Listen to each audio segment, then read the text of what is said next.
UT Khader ಅವರು ಕೇವಲ ಕರ್ನಾಟಕಕ್ಕೆ ಮಾತ್ರ ಸಚಿವರಲ್ಲ, ಅವರು ನಮ್ಮ ಕಾಸರಗೋಡಿಗೆ ಕೂಡ ಸಚಿವರು, ನಮ್ಮ ಕೇರಳಕ್ಕೂ ಕೂಡ ಸಚಿವರು. ಅವರು ನಮ್ಮ ಎಲ್ಲ ಕಷ್ಟ ಸುಖದಲ್ಲಿ ಭಾಗಿಯಾಗುವಂತ ಒಬ್ಬ ವ್ಯಕ್ತಿ. ಹಾಗಿರುವಾಗ ಯುಟಿ ಖಾದರ್ ಅವರ ಬಗ್ಗೆ ಏನು ಹೆಚ್ಚು ಹೇಳುವುದಿಲ್ಲ. ಯಾಕಂತ ಹೇಳಿದ್ರೆ ಈ ಕ್ಷೇತ್ರದ ಪ್ರತಿಯೊಬ್ಬ ಜನರಿಗೂ ಕೂಡ ಯುಟಿ ಖಾದರ್ ಬಗ್ಗೆ ಪರಿಚಯ ಇದೆ.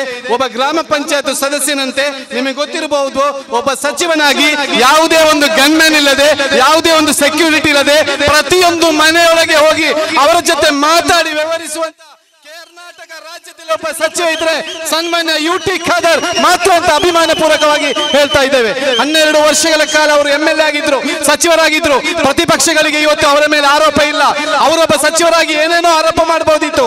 ಆದ್ರೆ ಇವತ್ತು ಪ್ರತಿಪಕ್ಷಗಳು ಇಲ್ಲಿ ಮೈಕ ಗಟ್ಟಿ ಭಾಷಣ ಮಾಡುದು ಹೇಳುವುದು ಇಷ್ಟೇ, ಯುಟಿ ಖಾದರ್ ಅವರು KT ಹೋಟೆಲ್ ಹೋಗಿ ಕಾಫಿ ಕುಡಿದ್ರು, ಅವರು ಬೋಟಿ ತಿಂದ್ರು ಅಂತ ಆರೋಪ ಹೊರಬಿಟ್ರೆ ಬೇರೆ ಯಾವ ಆರೋಪ ಕೂಡ ಪ್ರತಿಪಕ್ಷಗಳಿಗೆ ಈ ಮಣ್ಣಿನಲ್ಲಿ ಇವತ್ತಿನ ತನಕ ಸಿಗಲಿಲ್ಲ.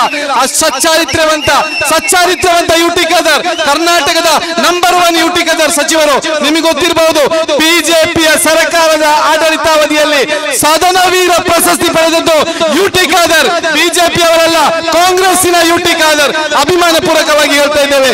ಸನ್ಮಾನ್ಯ ಯುಟಿ ಖಾದರ್ ಅವರನ್ನು ಬಹುಮತಗಳಿಂದ ಗೆಲ್ಲಿಸಿರಿ. ನಿಮಗೆ ಗೊತ್ತಿರಬಹುದು, ಮೊನ್ನೆ ಇಲ್ಲಿ ಏನೇನೋ ಮೈಕ ಕಟ್ಟಿ ಇಲ್ಲಿ ಭಾಷಣ ಮಾಡ್ತಾರೆ, ಯುಟಿ ಖಾದರ್ ಬಗ್ಗೆ ಅಪಪ್ರಚಾರ ಮಾಡ್ತಾರೆ. ನಾವು ಅಭಿಮಾನದಿಂದ ಹೇಳ್ತೇವೆ, ಯುಟಿ ಖಾದರ್ ಎದುರು ನಿಂತಿರುವಂತದ್ದು ಭಾರತೀಯ ಜನತಾ ಪಕ್ಷ, ಅವರ ಚಿಹ್ನೆ ಕಮಲ. ಇನ್ನೊಂದು ಯುಟಿ ಖಾದರ್ ಎದುರು ನಿಂತಿದ್ದು JDS, ತೆನೆ ಹೊತ್ತ ಮಹಿಳೆ. ಆ ತೆನೆ ಹೊತ್ತ ಮಹಿಳೆಯ ಹೆಸರು ಕಮಲ. ನೀವು JDS ಗೆ ಮತ ಆಗಿದ್ರೆ ಅದು ಪರೋಕ್ಷವಾಗಿ ಬಿಜೆಪಿಗೆ ಸಹಾಯ ಮಾಡ್ತದೆ. KC ರೋಡಿನ ಪ್ರಜ್ಞಾವಂತ ನಾಗರಿಕ ಬಂಧುಗಳೇ, ಯುಟಿ ಖಾದರ್ ನಮಗೆ ಬೇಕು.